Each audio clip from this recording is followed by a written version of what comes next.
विशेष निपुणमति।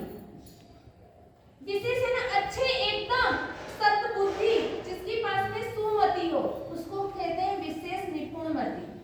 बुद्धि बहुत के पास है। मैंने उस दिन भी बात कर दी थी कि अकबर के पास में, बीरबल के पास में, चाणक्य के पास में भी बुद्धि थी, लेकिन आज उसे कोई याद नहीं करता है। लेकिन याद करता है तो अभय कुमार ने करता है, क्योंकि इनकी बुद्धि तर्क और वितर्क करवाती है। केवल तर्क से नहीं छोटी, तर्क नहीं वितर्क, कुतर्क करवाती है। सॉरी, वह तर्क कुतर्क करवाती है, लेकिन जिसके पास में सरमति हो, सद्बुद्धि हो, उसके पास में तर्क वितर्क का सवाल नहीं होता है। एक बार एक बच्चा तर्क शास्त्र पढ़कर आया।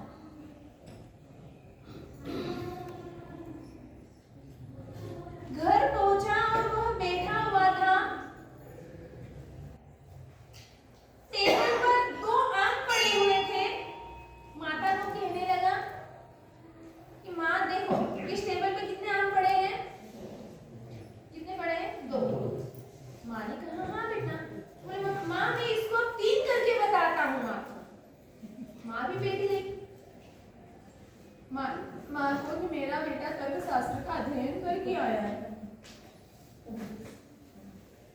माँ के सामने कहा देखो माँ ये पहला आम। माँ ने कहा हाँ सही है। बोले ये दूसरा आम। बोले हाँ। अब पहला और दूसरे को ज्वाइन करेंगे तो कितने हो जाएंगे? 3। देखो माँ मैंने बता दी ना, 2 को 3 करके, क्या कहा उसने? 2 को 3 करके माँ बता दिया मैंने। माँ ने कहा ठीक है हाँ बराबर है बेटा। लेकिन पिता भी देख रहे थे, पिता भी कोई कम नहीं थे। पिता ने भी कह दिया बेटा अच्छा है 3 आम हो गए, तो देख एक आम तो मैं खा लूंगा, दूसरा आम तेरी मम्मी खा लेगी, अब तीसरा आम तू खा लेना। हाँ अब 3 कर ही दिए हैं तो तीसरा आम तू खा लेना।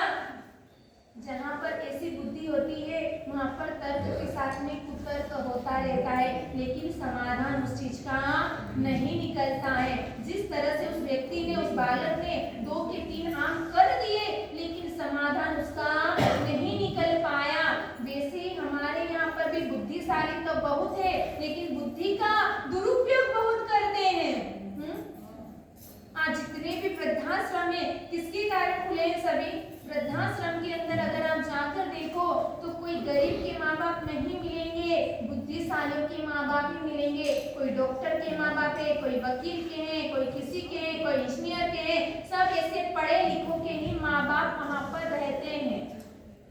किसी अज्ञानी ने, किसी ने अनपढ़ ने अपने माँ बाप को वृद्धाश्रम नहीं भेजा है, सभी पढ़े लिखों ने ही भेजा, क्योंकि ज्यादा पढ़ा लिखा दिया।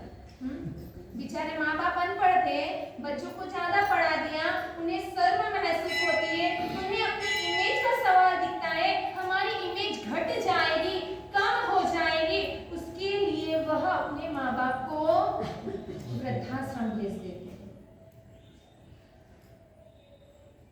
तो दूसरे नंबर पे बात कही विशेष निपुणमति। अब तीसरे नंबर पे बात करेंगे कि अगर योग्यता देखनी है तो न्याय मार्ग में रत व्यक्ति हो, उसे ही यह चीज आप मेरी सौंपना। न्याय मार्ग में रत यानी दृढ़ निश्वचन स्थिति का पालन करने वाला। कुछ भी हो जाए, कैसी भी स्थिति आए, कितनी भी कठिन परिस्थिति आ जाए, मरने के लिए तैयार हो जाएंगे, लेकिन मैं अपने न्याय मार्ग को, मेरे द्वारा नियम लिया हुआ है, उसका मैं खंडन कभी भी नहीं करूंगा। नियम का पालन मरते दम तक करूंगा। कहते रघुकुल रीत सदा चली आई, प्राण जाए पर वचन न जाए। आज ऐसे याद नहीं करते हमको? जब दशरथ राजा ने कैकेयी को वचन दिया था, क्या वचन दिया था? जब युद्ध भूमि में, जब दशरथ के प्राण जाने वाले थे, युद्ध में हारने वाले थे, तब कैकेयी सारथी बन गई थी, उस रथ को संभाला था और उन पर खुश होकर दशरथ ने कहा था कि तू वचन मांग। इसीलिए कहा होता है कि जब आप अत्यधिक दुखी हो तब कोई वचन न दे देना, और अत्यधिक आप जब खुश हो, आनंद में हो, तब भी आप कभी वचन न देना, क्योंकि खुशी और गम के समय पे कभी भी कुछ भी शब्द निकल सकता है, फिर उन वचनों का पालन हो या ना हो उसकी कोई गारंटी नहीं। और उस वक्त दशरथ ने जैसे ही कहा, केकई बड़ी होशियार महिला थी, केकई ने भी कहा समय आएगा तब मैं मांग लूंगी। दशरथ ने छोड़ दिया। दशरथ को मालूम नहीं था कि आने वाले समय में केकई मुझसे क्या मांग सकती है। और समय आया, बच्चे बड़े हुए, केकई और किसने कान भर दिए उसके? मंथरा ने कान भर दिए। केकई की बुद्धि भी पलट गई, उसने भी क्या वर मांग लिया? राम को राज्य नहीं, भरत को राज्य मिलना चाहिए और राम को वनवास चाहिए। अब वचन दिए हुए थे, वचन का पालन करना अनिवार्य था। दशरथ अपने बड़े पुत्र राम को ही ज्यादा स्नेह करने वाला, प्रेम देने वाला था, लेकिन ऐसे वचन दिए हुए थे कि उन्हें उस वचन का पालन करना पड़ा, राम को वनवास भेजना पड़ा और ऐसे राम राम करते हुए अंत समय में उनको प्राण छोड़ने पड़े। लेकिन वचन में बद्ध थे, वचन का पालन करने वाले थे। तो ऐसे वचन में पालन में हमें भी दृढ़ होना चाहिए। छोटा सा कुछ हुआ, बुखार आया, हमने मंदिर छोड़ दिया, उपासना छोड़ दिया, किसी ने कुछ दो शब्द समाज में कह दिए, समाज में संघ में आप आए, किसी ने दो शब्द आपको सुना दिए, कोई बात नहीं, कटु शब्द निकल गए, आप उपासना में मंदिर में आना बंद कर दिया, करा या नहीं किया? कर दिया। लेकिन घर पर आपकी घरवाली कितने ही कटु शब्द आपको सुनाती होगी। कितनी बार घर छोड़ा आप लोगों ने? घर छोड़ा? हाँ? घर छोड़ के कहाँ जाएंगे? हाँ? मंदिर छोड़ के जा सकते, लेकिन घर छोड़ के कहाँ जाएंगे? अरे बहुत जगह है, दुनिया में छोटी सी नहीं है, कहीं पर भी जा सकते हैं, संत महात्मा के पास जा सकते हैं, लेकिन वहां पर तो अपन क्या हो गए हैं? हाँ? घर वाले के कितने भी कटु शब्द सुन लेंगे, इस कान से सुनेंगे, उस कान से बाईपास करके बाहर निकाल देंगे, लेकिन यहाँ के शब्द आप बाहर नहीं निकालते, घर कर लेते हैं, दिल में आपको चुभते हैं तीरों की तरह। अरे इस व्यक्ति ने मुझे क्यों कहा? वहां पर गांठ बांध लेते हैं। लेकिन वहां पर तो घर पर दो शब्द कह भी दिए ना, प्रेम से सहन कर लेंगे। वो बोलते हैं ना कि वो मीठी गोली समझ के उसको निगल लेंगे।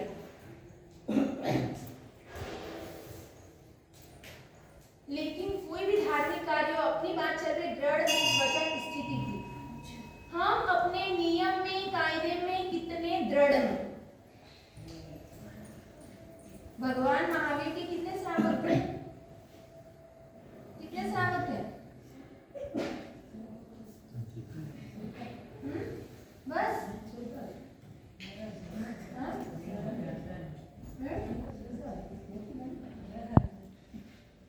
वो तो श्रावक पर 10 श्रावक, गुरु जी के भाई बता सकते हैं ना, छोटे गुरु जी।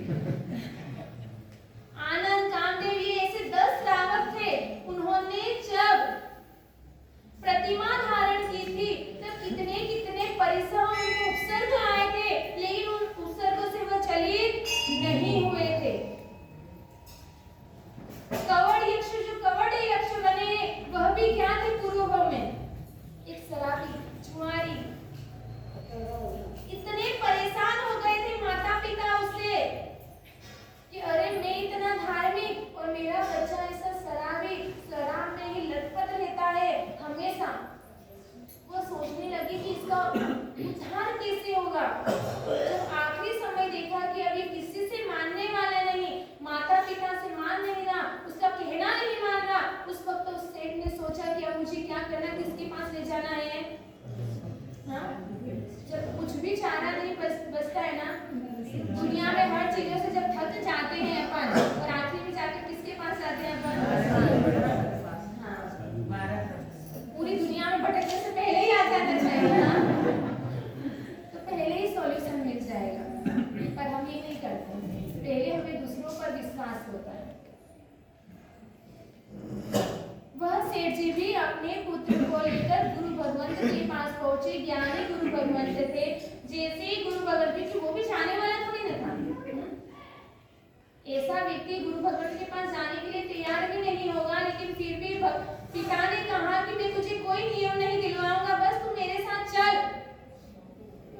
चला गया, मुंह तो नीचे था, उसको गुरु भगवंत की ओर देखना ही नहीं था। गुरु भगवंत ने कहा, सेठ ने कहा ये मेरा बेटा है, ऐसा ऐसा बिगड़ गया है, टिकता है, मानता नहीं, ऐसा है वैसा है, सारी बातें उसकी बता दी। गुरु भगवंत ने कहा कोई बात नहीं, मैं तुझे कोई नियम नहीं दूंगा, तू जितनी पीता है ना उससे डबल पीना। क्या कहा गुरु भगवंत ने? तो दिन की 4 बोतलें पीता हो तो 10 पीना। जैसे ही यह शब्द सुना वो लड़का सोचने लगा ये तो मेरे जोड़ीदार गुरु भगवंत ये होगा ना। अगर आप हमारे पास में आओ और हम आपके बच्चा, अगर आप सोचते हो किस हिसाब से लाए हो हमारे पास, छोटे से बच्चे को लेकर आए हैं, सुनता नहीं है, मस्ती धमाल खूब करता है, टीवी मोबाइल छोड़ता नहीं है, 24 ही घंटे टीवी मोबाइल लेकर बैठता है। जब हमारे पास में आते हो और कहते हो हमारे साथ बहुत टीवी देखता है, 4-4 6-6 घंटे टीवी देखता है, मोबाइल तो हाथ से जाता ही नहीं है, कुछ इसको ऐसे सौगंध दे दो और उस वक्त हम कहेंगे कोई बात नहीं बेटा तू 4 घंटे देखना ना 6 घंटे देखना, तो बच्चा क्या हो जाता है? खुश हो जाता है। और आप क्या हो जाते हो? महाराज साहब जी को मेरे पचकान दिलाने के लिए, कम करने के लिए बोला था, ज्यादा के लिए नहीं भेजा था मैंने यहाँ पर। शायद महाराज साहब जी का भी दिमाग अभी गुरु भगवंत ने कहा कोई बात नहीं, तू डबल पीना स्टार्ट कर दे, लेकिन अपने जिन शासन के अंदर क्या 10 प्रकार के पचकान भी बताए हैं, अलग अलग कई प्रकार के पचकान बताए हैं।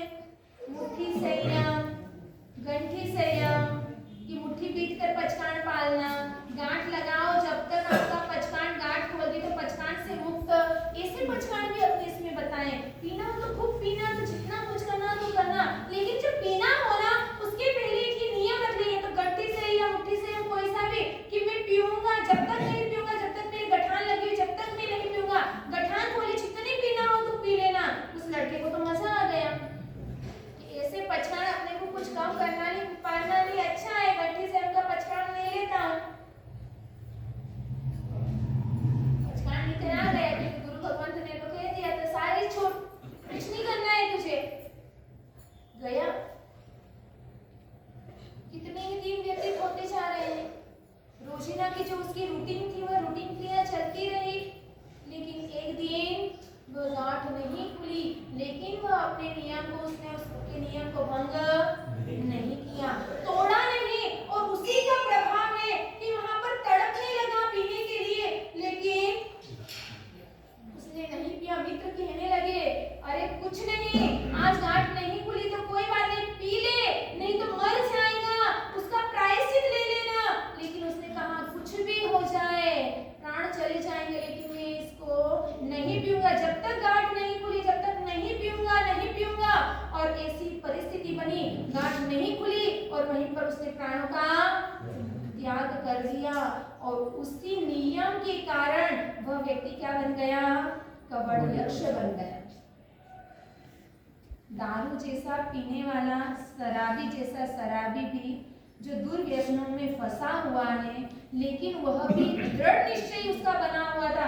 मैं ये नहीं कह रही कि हर चीज में आप ऐसा करना, ये ध्यान रखना, कभी भी अपने को हर पहलुओं से समझने की कोशिश करना।